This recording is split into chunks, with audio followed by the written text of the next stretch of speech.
நம்முடைய பிதாவாகிய தேவனாலும் நம்முடைய இரட்சகராகிய இயேசு கிறிஸ்துவினாலும் உங்களுக்கு கிருபையும் சமாதானமும் உண்டாவதாக. கிறிஸ்து இயேசுவுக்குள் அன்பான சகோதர சகோதரிகளே, இன்று நாம் தியானத்துக்கு எடுத்துக்கொள்ள இருக்கிறதான வேத வசனம் 91 சங்கீதம் 1 சர்வ வல்லவருடைய நிழலில் தங்குவான். ஆமேன். இன்று நிழல் என்பது குறித்து நாம் தியானிக்க இருக்கிறோம். நிழல் என்பது வெயிலுக்கு ஒதுங்கும் இடம், களைப்பை போக்கும் இடம், ஆறுதல் கிடைக்கும் ஒரு இடம். நாம் எசேயா தீர்க்கதரிசி 30 எகிப்தின் நிழல் என்று உள்ளது. எகிப்தின் நிழல் என்பது இஸ்ரேல் ஜனங்களுக்கு இலவசமாக கறி, மீன், கொமட்டிக்காய் போன்றதான ஒரு அடிமைகளின் சாப்பாடு தான் எகிப்தின் நிழல். பிரியமானவர்களே, நாம் சாப்பாட்டுக்கு அடிமையாக வேண்டாம்.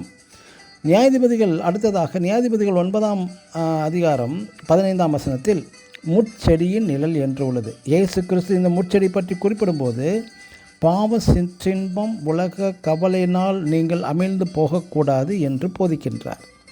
அடுத்ததாக 1 ராஜாக்களின் புஸ்தகம் 19 சூரை செடியின் நிழல் பற்றி குறிப்பிடப்பட்டுள்ளது. இங்கு எலியா தீர்க்கதரிசி சோதனை ஏற்பட்டு பயந்து ஒளிந்து கொண்டு, ஆண்டவரே என்னை எடுத்துக்கொள்ளும் என்று புலம்புகிறார். பின்பு தூதன் எலியாவை தட்டி எழுப்பி போஜனம் தந்து ஓரே பர்வதம் மட்டும் 40 நாள் இரவும் பகலும் நடந்து செல்கிறார். ஏசேபேலுக்கு பயந்து ஒளிந்து இருந்தான். பின் நாட்களில் இதே எலியா தீர்க்கதரிசி தான் ராஜாக்களையும் எலிசா என்ற தீர்க்கதரிசியும் அபிஷேகம் செய்தவன். அடுத்ததாக யோனாவின் புஸ்தகம் 4 ஆமணக்கு செடியின் நிழல்.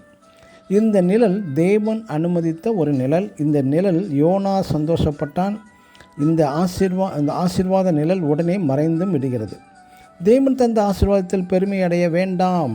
தேவன் தந்த ஆசீர்வாதம் சிறியதோ பெரியதோ தேவனை மகிமைப்படுத்த வேண்டும். அந்த ஆசீர்வாதத்தை பெருமையினால் தேவனை எடுத்து போடுகிறார். அடுத்ததாக ஏசாயா தீர்க்கதரிசி 4